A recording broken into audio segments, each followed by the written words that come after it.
Gee, who would have thought I'd be laughing myself silly tonight? I'm Tom Kenny, I'm the voice of SpongeBob, and I wandered in here and they just happened to be animating and shooting the stop-motion SpongeBob Halloween special.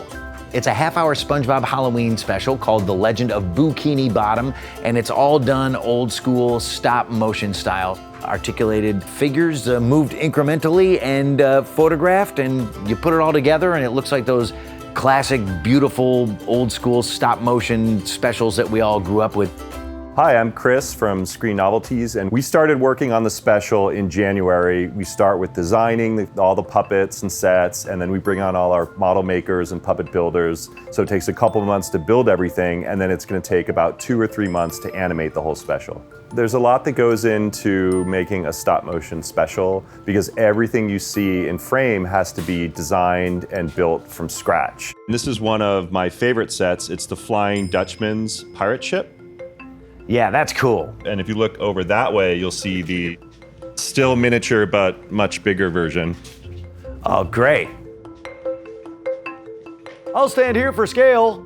So here we are in the puppet department, and you can see all the different puppets. Here we have a box of replacement mouths. So when the characters talk, for every frame with a different vowel or consonant, the animator has to put a different mouth on. SpongeBob, why are you hiding in there? You'll miss all the scary stuff. This is Patrick, of course, and he's in his knight's armor, which is his costume. And you can see all of Patrick's replacement heads with different mouth shapes. This is kind of cool. Basically, when the animator replaces the mouths, we can take the eyeballs off one head. They've got magnets and then stick them on the other one. And the reason we do that is because sometimes the animators have a very specific eye expression or position of the pupils, and so that allows them to change the head without having to reset the eyes every frame. Tom Kenny here at Screen Novelties with Cameron. Cameron, give me your job title. I'm animation supervisor, which means that sort of the go-between between directors and animators. I also have the dubious honor of overseeing how much gets shot. So we generally try to shoot about 6 to 7 seconds a day. So each of these shots you'll see actually has a time on each of the shots. So we try to break it down in a way where we think that animators will be able to achieve all of this in one day. We have about 6 animators, 5 to 6 animators, yeah. So a couple minutes a week is That's a good week. max. That's a great week. Great week. Wow. Yeah. But it's, it's puppets and it's SpongeBob, so it's like, it's like playing with toys on every single stage. I have to say Hangs my out as- favorite gag so far is when SpongeBob literally jumps out of his skin. And so this is coming up soon. We have a moment of terror where he screams and literally his skeleton erupts from his body. I love this guy. So here we are on stage 5. MISHA KLEIN is animating SpongeBob's skeleton. When skeletons fall in the ocean, stuff like this happens.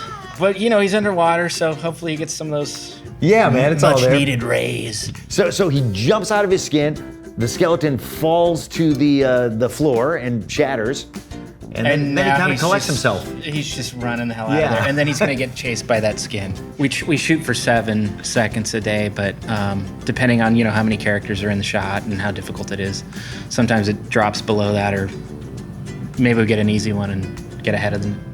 I don't get it. How could anyone confuse scary with funny? So what are we doing here? What are we shooting with him? This is currently him reacting to the acorn monster putting out the fire that he's burning the souls of his victims. Right. He's got this hat that it actually swivels. So this way we can always make Doesn't sure get in the way.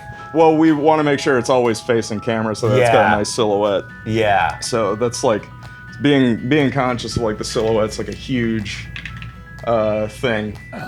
So this is what we're calling the hallway set, and this is basically in the bowels of the Flying Dutchman's pirate ship. Right, it's like a ride-through attraction. Like if there was a Flying Dutchman's ship ride in a theme park, hey, there's an idea for somebody.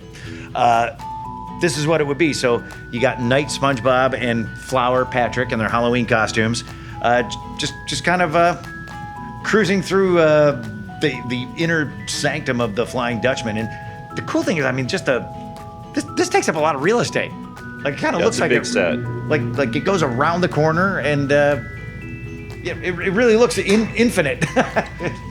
It's amazing. Stop motion has history and track record with holiday specials. Some of the classic holiday specials were done in that technique, so I think it's a perfect fit for the holiday special format. So we're super excited, and I think, yeah, holiday specials and stop motion are just a perfect match.